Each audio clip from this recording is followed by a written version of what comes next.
One, two, three, four.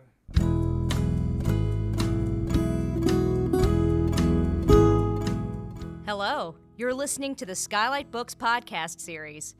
We are a general interest independent bookstore located in the Los Feliz neighborhood of Los Angeles, California. This year, because of the coronavirus pandemic, we've had to close our store and cancel in-person events. But SKYLIT is your neighborhood bookstore, and we are finding ways to create community even while we're far apart. In the coming weeks, we'll be putting out lots of new audio content to help you discover new books, connect with authors, and check in with your favorite booksellers. To learn more about how you can help keep SKYLIT alive, please visit our website at skylitbooks.com or check out our social media accounts on Twitter and Instagram. You can subscribe to the podcast on Podbean, iTunes, and Spotify. Thank you for listening and enjoy.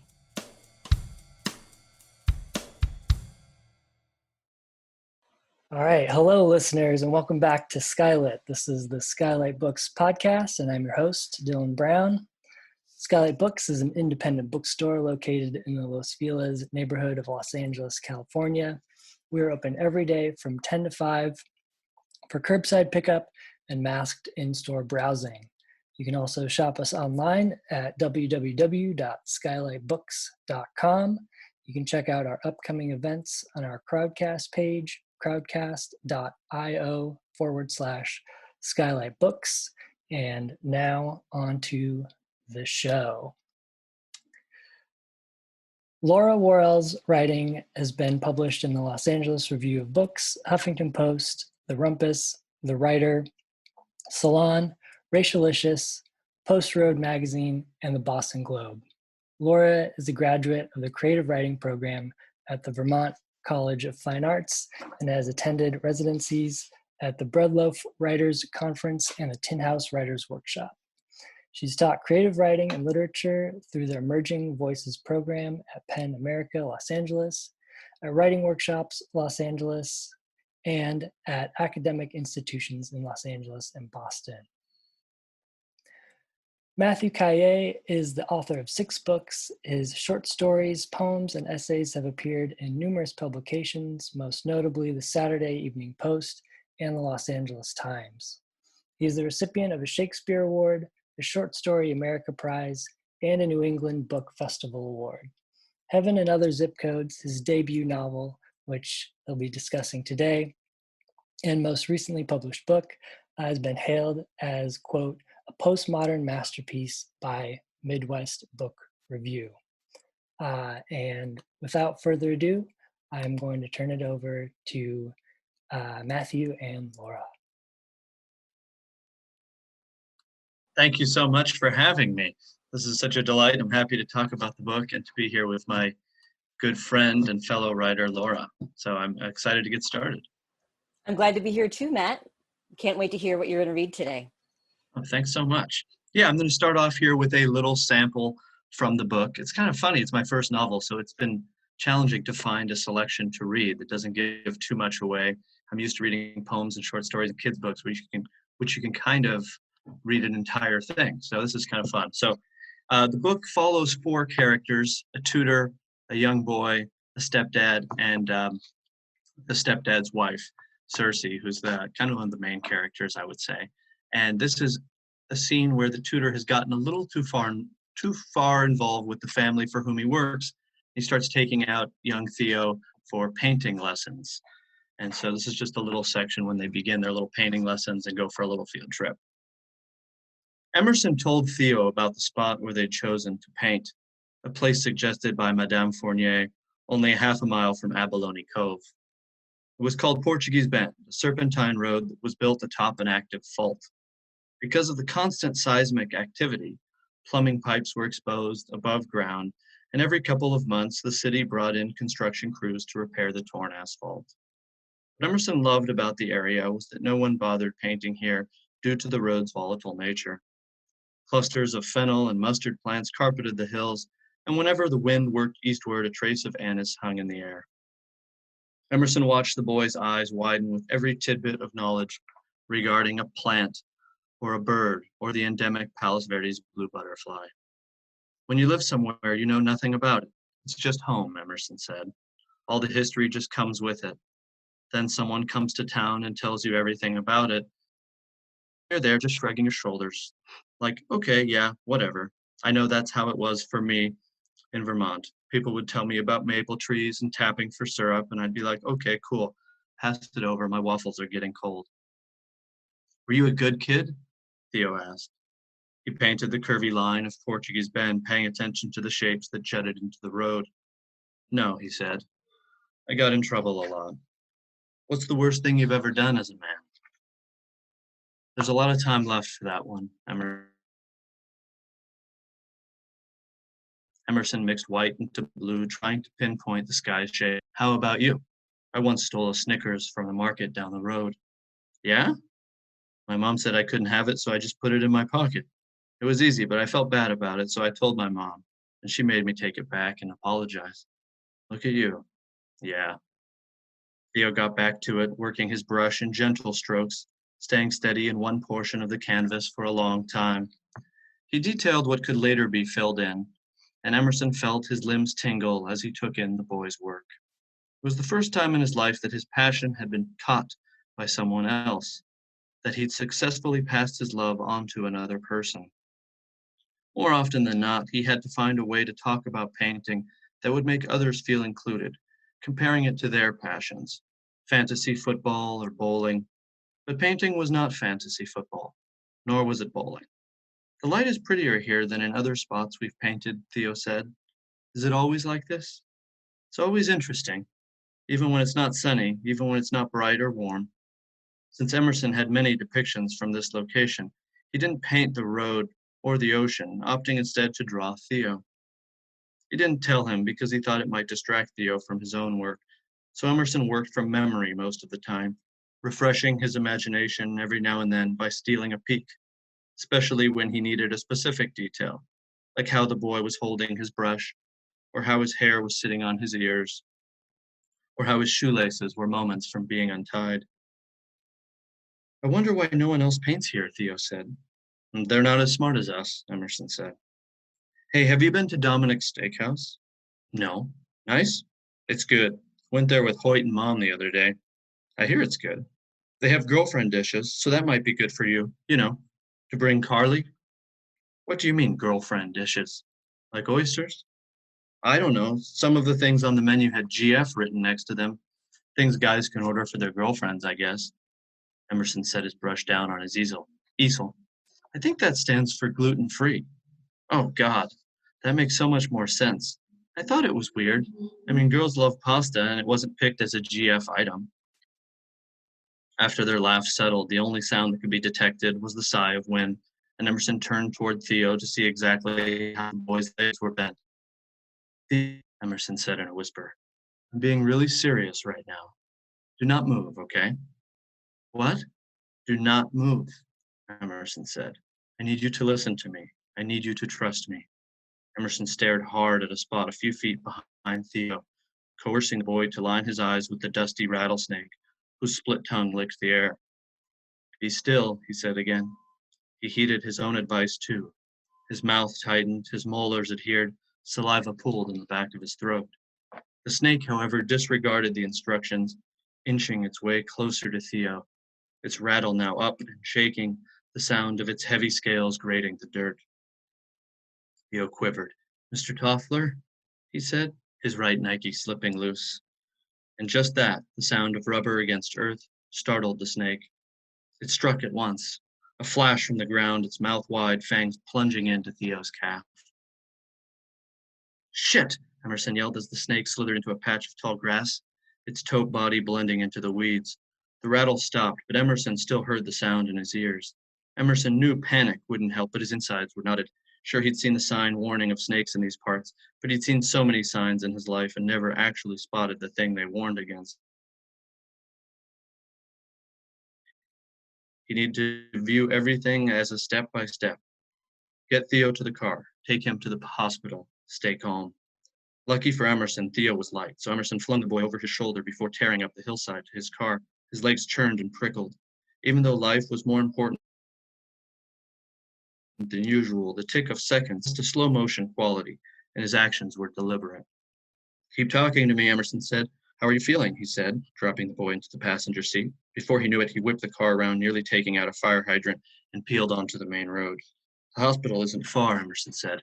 Not far at all. Just down here. Not far at all. He ripped the shifter back, and the engine growled behind him as he zoomed past cars over double yellow lines. How's Fallon doing? Emerson asked. His voice rushed. He took a turn hard enough to make the tires scream. Theo held on. Is this really the best time for this conversation? Gro's good? That's good. Am I going to die? Theo asked. Is this the kind of thing that kills people or just deforms them forever? Emerson ground gears and downshifted in a second around a tight bend. Color drained from the boy's face. You're not going to die. So it went well with Lysander and Hermia? What are they going to do to me at the hospital? I don't know. It's getting really big. Look, does it hurt? Yes, and it's numb too. Shit. Emerson pummeled his horn, then darted through a stop sign. After scanning the traffic, if anything, we're both going to die on this drive. Hey, Mr. Toffler, Theo said. If I die, can you tell my mom that I love her? Emerson honked again and flipped a guy off. Sure, buddy. And the boy added, his voice low, can you tell yourself that I love you too? Even with the Volkswagen's RPMs high, Emerson heard the boy's sniffles, so he reached over and cupped Theo's head, feeling his soft hair against his palm. He let the words hang in the cabin, careful not to say something that would scare them away. Thank you. Thank you so much, Matt. That was great. That was one of the many scenes that I was reading as I was about to go to sleep and wanting to go to sleep and then couldn't and kept reading. So thank you for keeping me awake, and thank you for writing such a great book. I really loved it. And good. Thank you so much. Sure. And I want to start by giving listeners an idea of what the plot is like. So you've got the male tutor and the mother of the child he's tutoring. They fall for each other. Her husband is unfaithful. He starts sort of getting the sense that something is a little uncomfortable for him, we'll say, about the closeness. And then we've also got this triangle further complicated by Theo, the boy who's being tutored, who has complicated feelings in some ways for all three adults.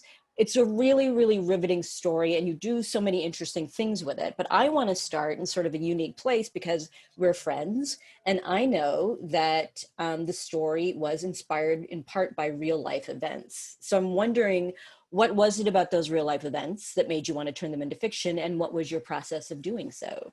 Yeah, I'm glad you asked that. You know, I think it was I was kind of gifted this nice story in a lot of ways. I was an elementary school teacher for a long time and then kind of fell in love with writing and was trying my best to find a way to write in the mornings when I was freshest, but still be able to support myself.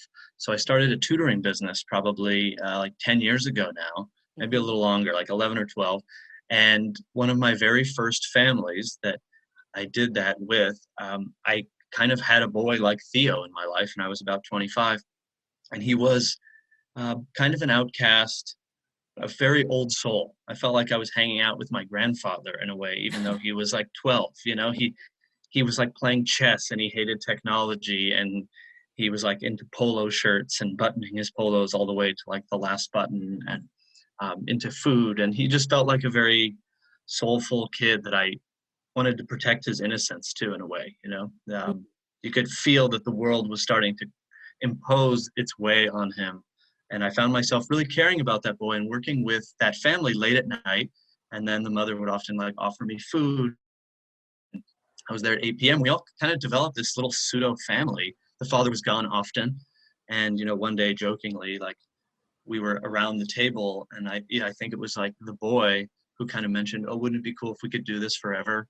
Oh, wow. And, you know, and she said, oh, that would be something. And then it's like, you know, like 2 months later, they had moved and they were in a different town. But it always kind of played in my mind, like, you know, what if you say yes to those things? What's it look like? So this story kind of started there, and it lived in my brain for a long time until about, let's see, the fall of 2015 or so, 2014, I think, when I wrote it as a short story. That's where I was most comfortable. It just didn't work. It was too big. Mm-hmm. And I just wanted to explore it and kind of see, like, what happens if you say yes to these things that we think are silly? That's great. I love that. I think that's a good writing prompt for anyone. Mm-hmm. And one of the things that I was really excited about and interested, as you know, I teach writing, and students often write about their lives and situations from their own lives. So how did you separate yourself from the character and from those characters in the actual story? And how did the fiction brain, as I've heard you call it, start Mm-hmm. taking over? So did you feel more that you were just taking the situation and totally creating something new with it? Or did you have to find yourself navigating between you in that real life situation and what you were trying to create? Yeah, that's good. I think I wanted to give myself a little distance, so I waited a good amount of time. And then, I think it's easy to identify me as Emerson because I was like the same age and like, but really I found myself in all the characters. So everyone's age changed. I made the dad a stepdad. Mm-hmm. I gave Theo a very different backstory. I gave Emerson a very different backstory than me. I gave Cersei a very kind of religious component. That all these things weren't there, but I kind of made them my own. And made it more accessible, so that when I was thinking about them, I was thinking about them, not the family that I had known once upon a time.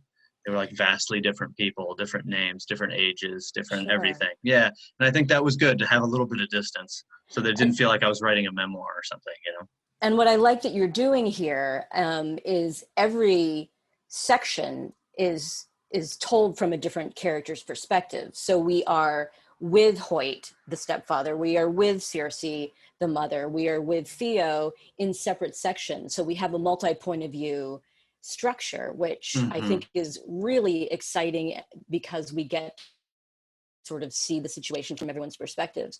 So very often we don't necessarily get that sort of triangle story from everybody's perspective. What made you decide to do it that way?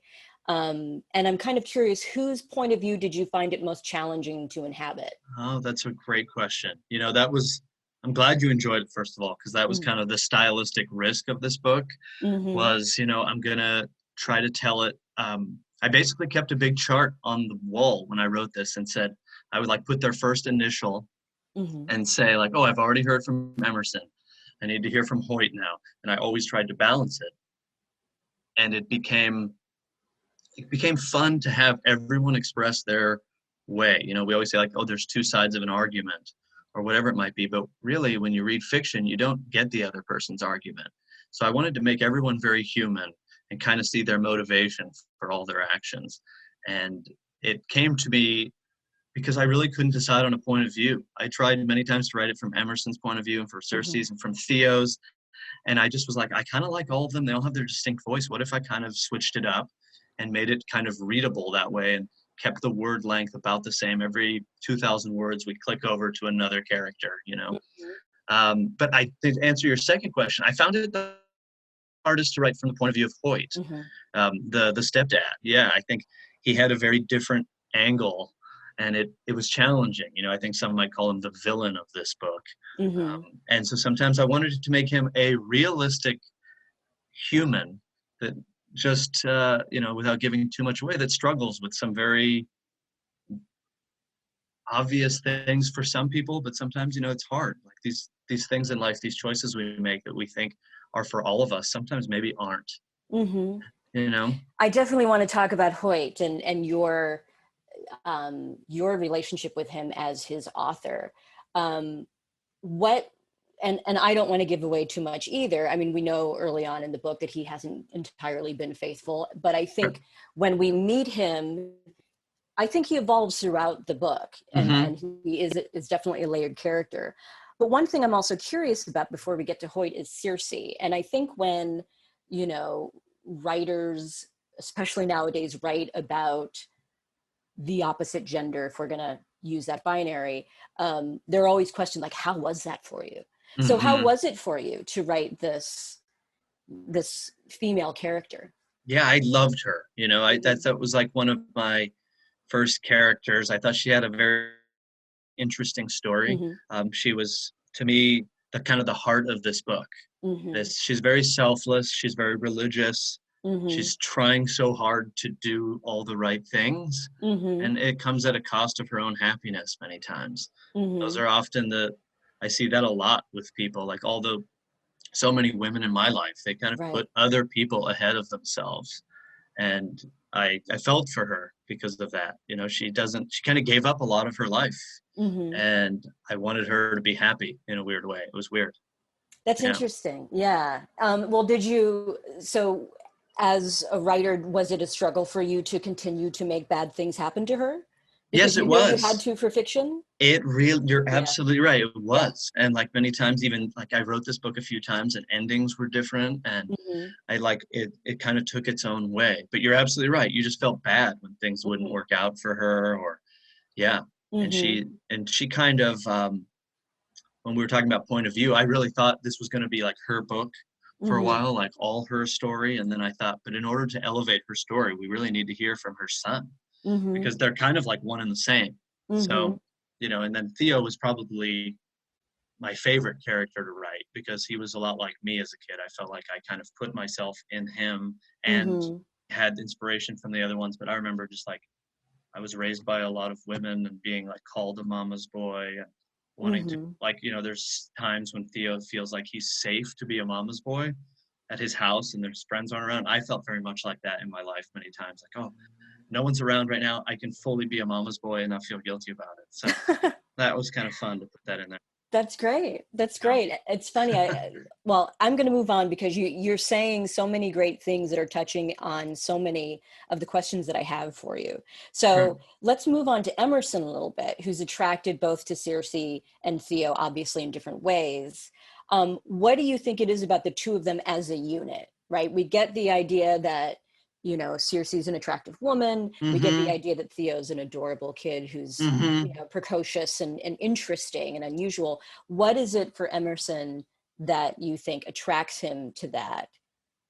Yeah, I think it's kind of the song of family to me. It's like Mhm. that's kind of what drives this story.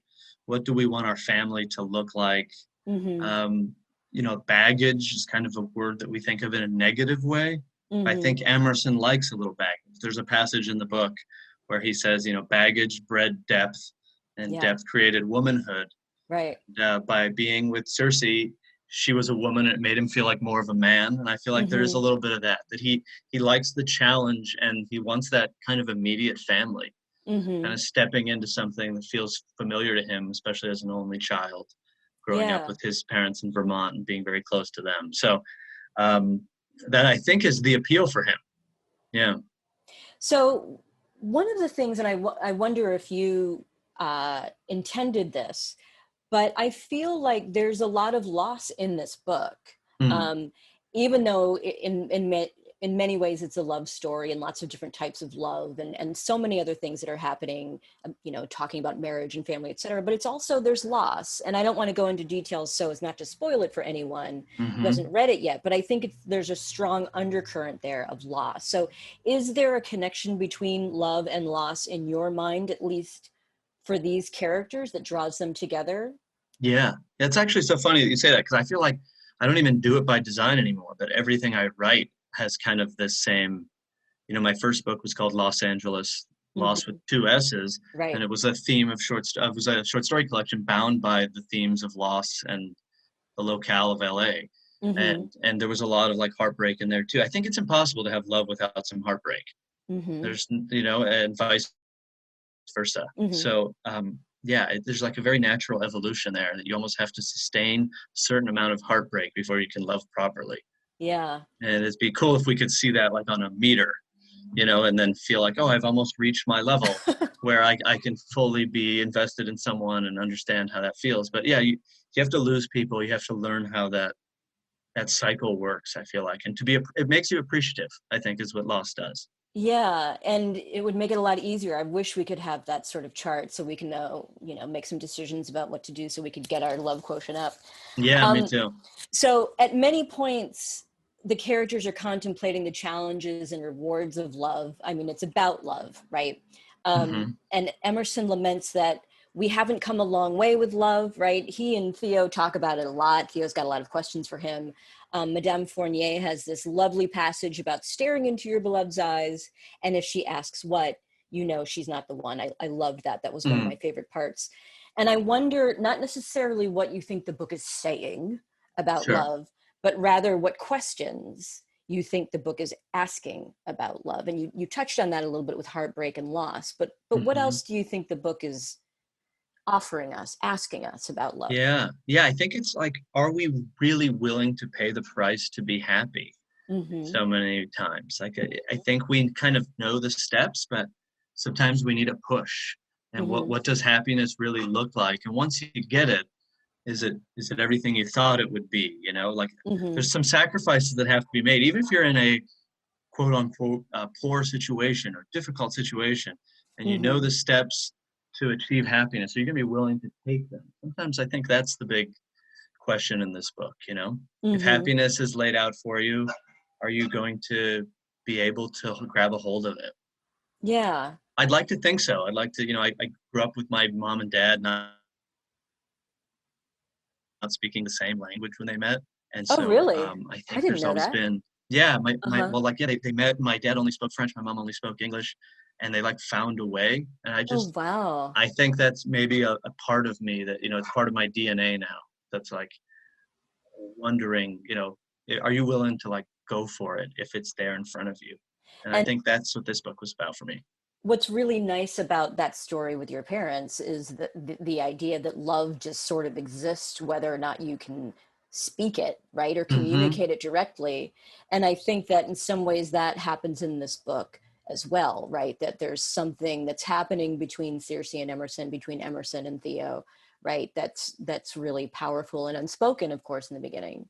And, in a way, the book sort of seems to set up a dichotomy between family and love, like true love in some ways. Like for Circe, Hoyt represents family, Emerson, this sort of true love. And Emerson seems sort of cautious about his love for Circe because he fears it may not survive or become meaningful if it can't be bolstered by family. And even Theo seems to recognize that his mother's experiences of love and meaning are different within the context of the family versus the connection with Emerson. So do you feel like that's a fair reading? And if so, can you talk about that sort of dichotomy? And if not, what are we to make of the characters' pulls, all of their pulls toward or away from sort of love and family? Yeah, I think you're right. I think, they go for it and they have these moments, but I don't know if they actually kind of know what they're doing. It's a weird situation. They act in the moment, and so many times that's what love is. Right. It's like you don't really get to sit and deliberate for months at a time the way you would if you're like applying to college. Sometimes these love decisions are some of the biggest that come around in your life, and you have to make these kind of, I don't want to say split second, but you have to make kind of a quicker decision than you'd like to for something with that amount of power. Yeah. I think so. There is that. Yeah. I think they're trying to do the best they can in the moment with what they have, and also try to figure out what looks the best. I think there is a little bit of that in this book, Okay. Hoyt works with PR, and I think he thinks like family looks good, but I don't know how invested he is. Yeah. It's like an ad campaign for him a little bit. So. Well, let's talk about Hoyt really quickly, because I want to make sure talk a little bit more about your life as a writer, which I think is really interesting. So Hoyt, as you said, does sort of feel a little bit like the villain in this book, although he's much more complex and layered and interesting. So how did you find him? How did you sort of justify himself for him as you were kind of writing him? You know what I mean? Yeah. I think, it's really well said. I think Hoyt was needed to kind of, I think he's an extension of the fears I have surrounding love. I think everybody likes the idea, and then it's like, will I be any good at it? I think about that kind of stuff all the time. Will I be good at it? Will I be able to be a good husband, a faithful husband, a good father? He makes a lot of very cohesive, intelligent arguments surrounding love. Like, oh, well, Theo's not my blood, so maybe I'd be a better father if the kid had my last name. That kind of stuff. But I don't know. I don't know if it's like intrinsic to Hoyt. And I think sometimes the song of family, like you want to play catch with your boy on the front lawn and all that, but are you willing to do the other stuff? And I think that's kind of I think my fear surrounding love was the way I ended up writing Hoyt. He became very 3D to me.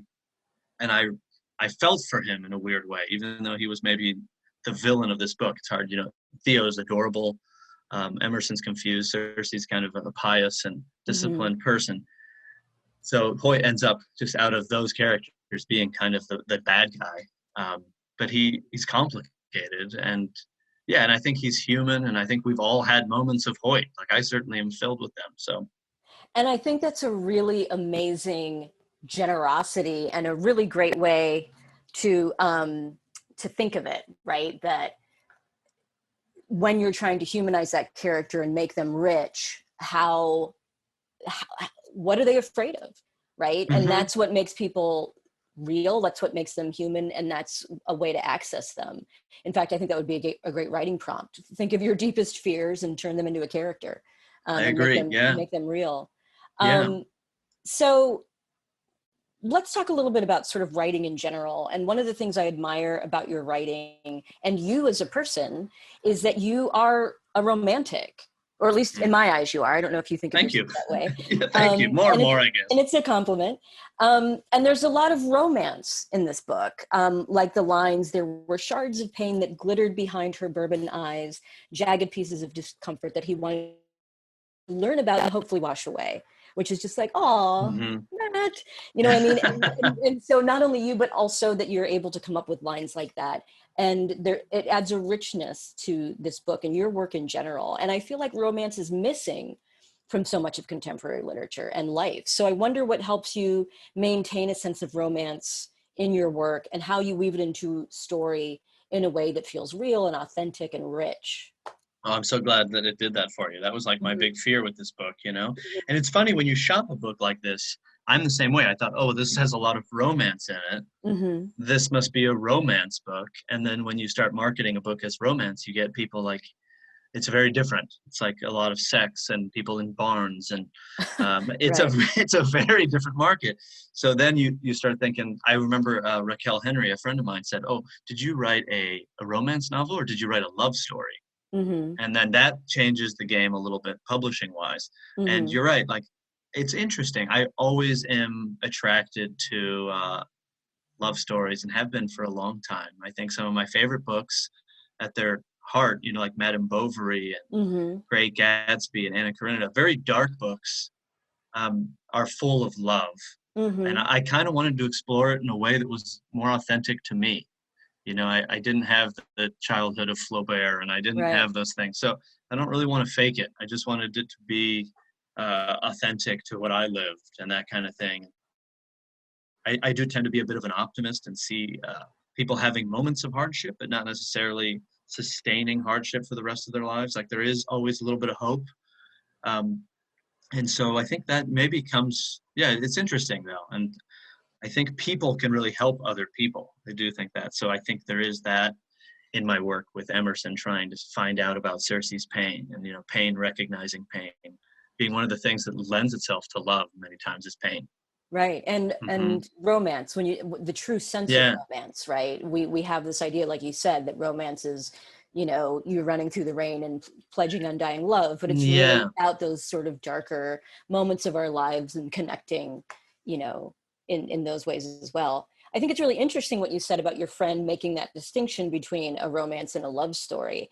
Yeah. Did you have that conversation in the process of writing, and if so, how would that change the way, or did you revise the book accordingly? Or if it sounds like maybe it was more once you were already finished and just sort of presenting it, how does that shift the storytelling for you? Yeah, it was definitely afterwards. Okay. In the marketing phase. It's weird. I wrote this book kind of in a vacuum. It was a short story, like I said, and it didn't work. And I just was kind of done with a couple projects and wanting to get back to fiction. And I just kind of started this thing on a whim. Like, let's see where I am in 5 months. I just want to write a bad first draft of this novel. And I need to just get it out and see it. And then from there, I was like, oh, I think I've kind of gone, I went way over my word limit. I was trying to around 80,000 or 65 to 80,000, somewhere in there. And it was 130,000. So it was massive and needed to be trimmed, and the ending was odd. But it was there that I was like, oh, there's a lot of love in this story. And And yeah, it was afterwards that I started even learning about romance versus love story, you know, and how do you write a literary love story, that kind of thing. It is kind of a genre that's not as popular as you would think in a lot of ways. When we have so many of our classics are really love stories, and you just mentioned them, right? These are the ones that we're going to be reading until the end of time, and they're love stories at heart. Yeah. I agree with you. So what I have always wondered about you, you know, I'll work on a short story for a couple of years, and you've conceived of, written, and published 3 books in the meantime, right? You've written short story collections, you've written a children's book, you've written poetry collections, now you've written a novel. That's pretty much, those are all the genres, right? Is there anything that you That's haven't? Maybe a record, if a CD coming. I don't know if you play an instrument. Yes, I have a great banjo CD. Go to my next, which genre fits you best? Like, which one do you gravitate toward more? Or is it more that you've got an idea, or you've got the impulse and the genre tells you, or the idea, the impulse tells you how it needs to be written? Yeah, it's that second one. It took me a long time to even get, like, you articulated it so well, but it took me a long time to figure that out, that I come up with an idea and then I try to say, like, what container holds the story the best. So if it's something image-based or quick, I love a poem. Obviously, if it's like a story that involves, you know, a squirrel or something, I can write that for children. Right. And yeah, it's interesting. And then this was like a story that just jumped out at me as a novel. It had like the length of time, it had multiple problems, and I just saw it as a novel. I wrote it as a short story, it just didn't work, you know? And I could have written it as a short story, but it would have been very small. So yeah, it is kind of about the work telling me, hey, this is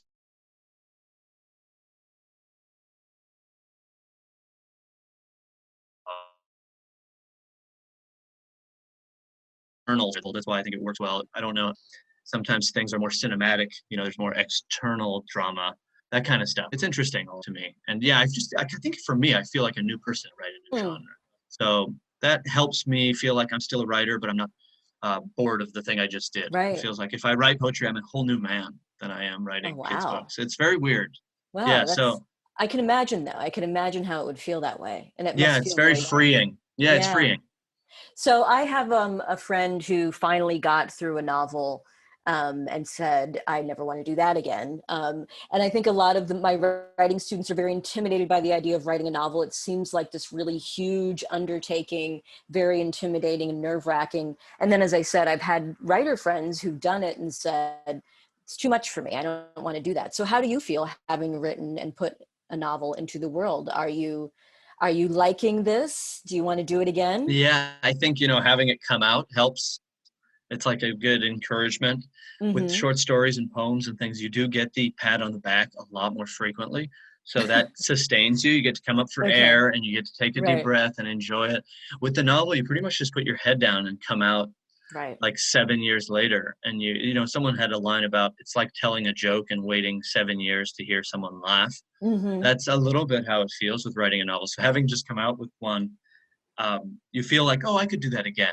But and I do have an idea for one, but I'm not going to tackle it for like a couple of years, I think, or maybe a year. Just give myself a little bit of time to do some other stuff, because it is a daunting process.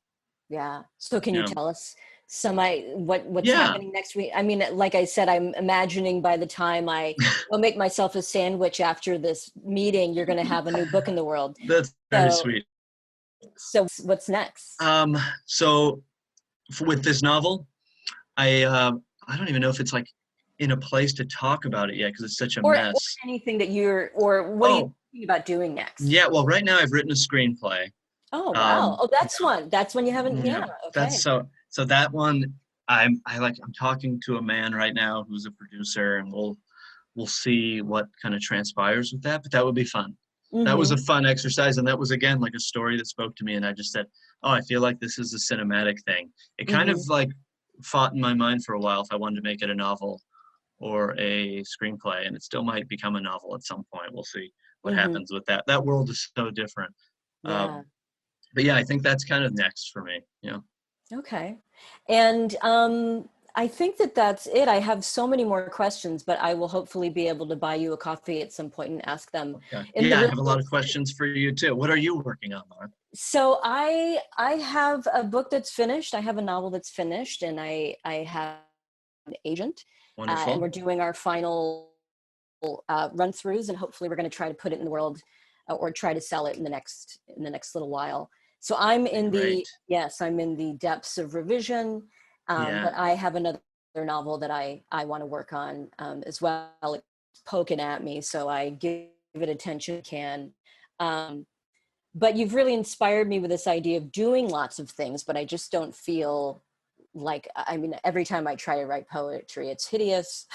So I'm pretty much, sticking to short stories and essays and things. You do like a lot of things. Yeah.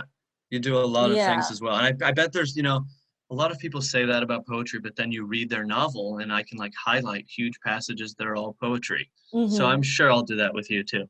Yeah, I like to think that. I really love language, both as a writer and a reader. So whenever I write my fiction, I'm always very conscious of what I'm doing with language. And so I hope that people feel that way when they read my work. So yeah, so hopefully within the next couple of years, you and I can meet over a celebration of this book coming into the world. And in the meantime, I'm just and yours maybe that would be wonderful. Let's have that. Let's have that. We'll have let's hope though that we get to see each other before the second book. Before mine comes out, because that would mean I would agree. We're home way too long. But yes, I agree.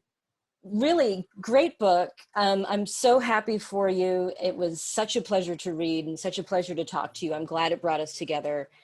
Me too. Since I haven't been able to see you for a while. And good luck. Are you going to be doing other events that we can sort of keep an eye on and see what you're doing? Yeah, if you follow me on the social media stuff, Writes from LA, Writes with a W is my ridiculous handle, I think is what the kids call it. Okay. And there you can see these events that are coming up. I have something on Thursday at the Riverside Library that's a Zoom event, free, and I guess this will be the way of the world now, for a little while. So it's kind of fun though. Yeah, and at least we get to have it. At least we get to hear each other, and hopefully lots of people will read this really great book. It's really fantastic. Oh. Congratulations, and thanks for talking to me today. Thank you so much, Laura. There's no one I'd rather do this with, so I appreciate you taking the time to do it. You too. Thanks. All right. Thank you so much, Laura and Matthew. That was wonderful. Again, the novel is Heaven and Other Zip Codes. You can purchase it online at www.skylitbooks.com. Thank you so much for listening, and we'll see you guys next time. Bye.